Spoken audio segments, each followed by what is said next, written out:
लियो film को mix reviews मिले। कुछ लोगों ने कहा कि ये थालापति विजय की अब तक की बेस्ट मूवी है, लेकिन लोकेश कनगराज की नहीं। तो इसका जवाब देते हुए लोकेश कनगराज ने कहा है कि उन्होंने सारे पॉजिटिव और नेगेटिव पॉइंट्स को सुना। उन्हें पता है कि ऑडियंस को फिल्म का सेकंड हाफ इतना ज्यादा अच्छा नहीं लगा जितना फर्स्ट हाफ था। तो इसके लिए उन्होंने कहा कि अपनी आने वाली फिल्मों में अब वो इन सारी बातों का ध्यान रखेंगे। अब फिल्म देखने के बाद ऑडियंस के मन में बहुत सारे सवाल थे जो तुमने मुझसे कमेंट्स में भी पूछे थे। तो अब लोकेश कनगराज ने उन सारे सवालों का जवाब दे दिया है जो अब तक हम सिर्फ प्रिडिक्ट ही कर रहे थे। लोकेश कनगराज ने 2 इंटरव्यूज दिए, हालांकि दोनों के क्वेश्चंस लगभग सेम टू सेम पूछे गए थे। तो मैं इसे एक प्लान्ड इंटरव्यू कहूंगा, क्योंकि देखो यार, नेगेटिव रिव्यूज की वजह से प्रोडक्शन हाउस पर भी प्रेशर होगा। इसी वजह से उन्होंने लोकेश कनगराज को इंटरव्यू ऑर्गेनाइज करने को कहा, ताकि लोगों का भरोसा उन पर बना रहे और आगे भी जब वो अपने फिल्म के राइट्स बेचें तो उन्हें कोई दिक्कत ना आए। तो चलो अब इंटरव्यू की बात करते हैं। इंटरव्यू में लोकेश कनगराज की कुछ बातों को नेगेटिव तरीके से सोशल मीडिया पर प्रेजेंट किया जा रहा है। फॉर एग्जाम्पल, उन्होंने कहीं भी पूरे इंटरव्यू में ये नहीं कहा कि जो लियो का फ्लैशबैक फिल्म में दिखाया गया वो पूरी तरह से फेक था। तो अगर तुम दोनों ही इंटरव्यू अच्छी तरह देखोगे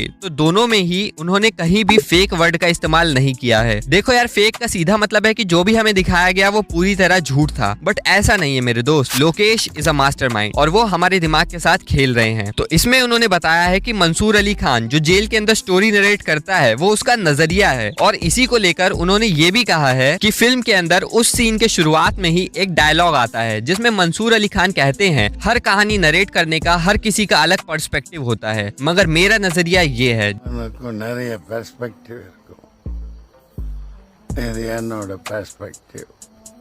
जिसको लेकर लोकेश कनगराज ने कहा कि एडिटिंग फेज के टाइम एडिटर साहब ने सीन को काट दिया था। उनका सोचना था कि ऑडियंस इस सीन को लेकर अपना क्या नजरिया बनाती है। सो इससे ये साफ क्लियर हो जाता है कि वो फ्लैशबैक पूरी तरह से फेक तो बिल्कुल भी नहीं था। हाँ, लेकिन इसमें कुछ ऐसा पॉसिबल है कि कुछ सीन्स में मंसूर अली खान वहां ना प्रेजेंट हो और उसने उसे सिर्फ कानों से सुना हो, या फिर ये भी पॉसिबल है कि वो भी लियो से मिला हुआ हो। सो कुछ भी पॉसिबल है, बट इस फ्लैशबैक को फेक बिल्कुल नहीं कह सकते। वैसे इस तरह के सीन्स जिसमें ऑडियंस के अलग अलग ओपिनियन हो, ये एक मूवी यूनिवर्स के लिए मामूली बात है, तो डिस्क्लोज करने की कोई खास जरूरत नहीं थी। सो जो नेक्स्ट क्वेश्चन था और ऑडियंस की भी कंप्लेंट थी जिसमें कहा जा रहा था कि फिल्म में किसी भी चीज को अच्छी तरह से बिल्डअप नहीं किया गया है, तो इसमें उन्होंने अपनी सफाई दी है कि एक्चुअल में जो फ्लैशबैक सीन था वो 40 से 45 मिनट का था जो शूट हुआ था, और कुछ सीन्स बाद में डिस्क्लोज किए गए थे। उन्होंने कहा कि मैंने 40 से 45 मिनट का फ्लैशबैक शूट किया था जिसमें दोनों भाई बहन की बॉन्डिंग को डेवलप किया गया था, और जो संजय दत्त वाला पोर्शन है इसका बेस भी उसी 40 से 45 मिनट में शूट किया गया था। तो अब अगर सारी चीजें दिखाई जाती तो फिल्म की लेंथ लगभग 3 घंटे 10 मिनट या 15 मिनट हो जाती। तो ऐसे ही जब मास्टर फिल्म भी बनी थी तो उसकी भी लेंथ लगभग 3 घंटे के करीब पहुंच गई थी। तो लियो बनाते हुए प्रोड्यूसर साहब ने कहा कि इसकी लेंथ हमें 2 घंटे 45 मिनट के आसपास तक चाहिए। मैंने उन्हें कमिट किया था और उस कमिटमेंट के चलते मैं सारी चीजों को उसके अंदर नहीं रख पाया। सो इसके बाद इंटरव्यूअर ने जब लोकेश कनगराज से पूछा कि पूरी फिल्म में आपको सबसे वीकेस्ट पोर्शन कौन सा लगा, जिससे आपको ज्यादा उम्मीद नहीं थी, तो उन्होंने कहा कि ये फ्लैशबैक वाला पोर्शन ही मुझे सबसे वीक लग रहा था और एक्चुअल में ये ज्यादा वर्क नहीं किया, और मैं अपने आने वाली फिल्मों में ये चीज सुधारने की कोशिश करूंगा। सो यार, ये चीज लोकेश कनगराज की सचमुच एप्रिशिएबल है कि वो